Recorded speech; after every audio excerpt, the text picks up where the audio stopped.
12. Judas Iscariot. Judas Iscariot, the 12th apostle, was chosen by Nathanael. He was born in Kerioth, a small town in southern Judea.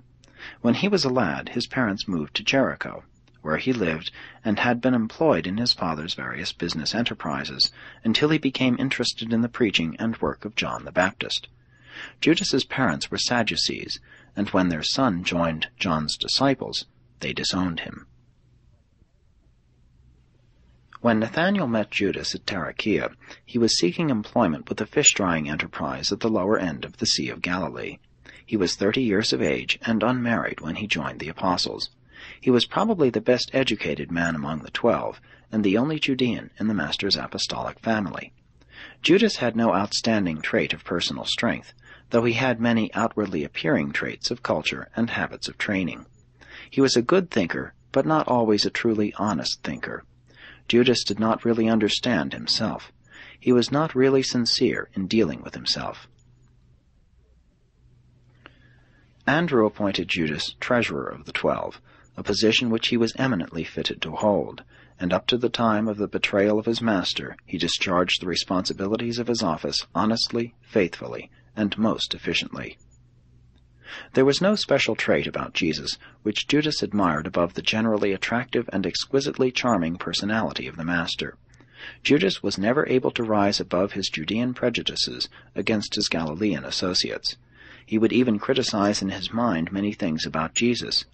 Him whom 11 of the apostles looked upon as the perfect man, as the one altogether lovely and the chiefest among 10,000, this self-satisfied Judean often dared to criticize in his own heart. He really entertained the notion that Jesus was timid and somewhat afraid to assert his own power and authority.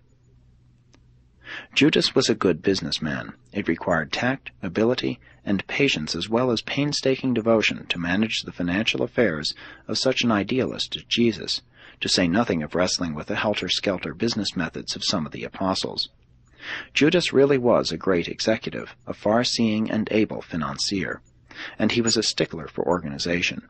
None of the 12 ever criticized Judas. As far as they could see, Judas Iscariot was a matchless treasurer, a learned man, a loyal, though sometimes critical, apostle, and in every sense of the word, a great success. The apostles loved Judas. He was really one of them.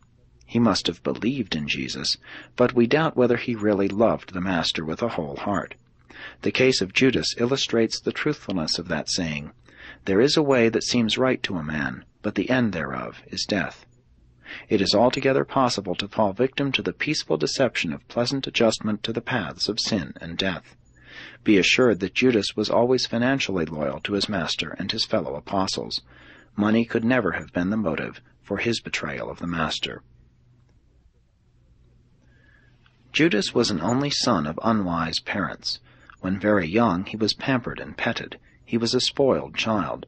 As he grew up, he had exaggerated ideas about his self-importance. He was a poor loser. He had loose and distorted ideas about fairness. He was given to the indulgence of hate and suspicion. He was an expert at misinterpretation of the words and acts of his friends. All through his life, Judas had cultivated the habit of getting even with those whom he fancied had mistreated him. His sense of values and loyalties was defective. To Jesus, Judas was a faith adventure. From the beginning, the Master fully understood the weakness of this apostle, and well knew the dangers of admitting him to fellowship. But it is the nature of the sons of God to give every created being a full and equal chance for salvation and survival. Jesus wanted not only the mortals of this world, but the onlookers of innumerable other worlds to know that, when doubts exist as to the sincerity and wholeheartedness of a creature's devotion to the kingdom, it is the invariable practice of the judges of men fully to receive the doubtful candidate. The door of eternal life is wide open to all. Whosoever will may come. There are no restrictions or qualifications save the faith of the one who comes. This is just the reason why Jesus permitted Judas to go on to the very end, always doing everything possible to transform and save this weak and confused apostle.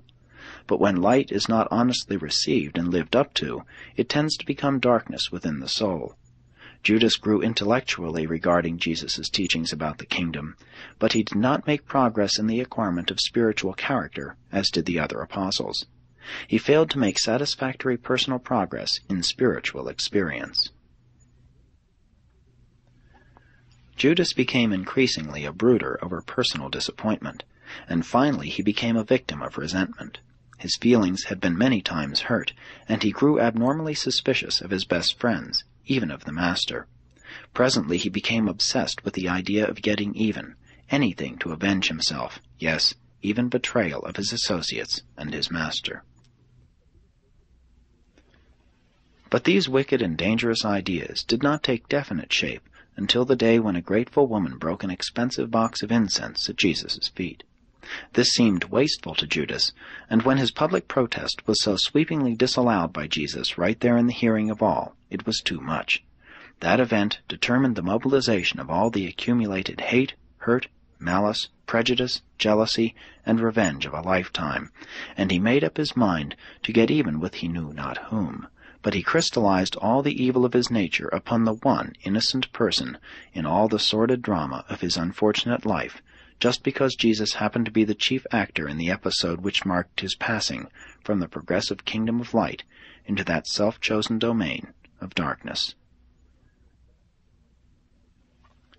The Master many times, both privately and publicly, had warned Judas that he was slipping, but divine warnings are usually useless in dealing with embittered human nature. Jesus did everything possible, consistent with man's moral freedom, to prevent Judas's choosing to go the wrong way. The great test finally came. The son of resentment failed.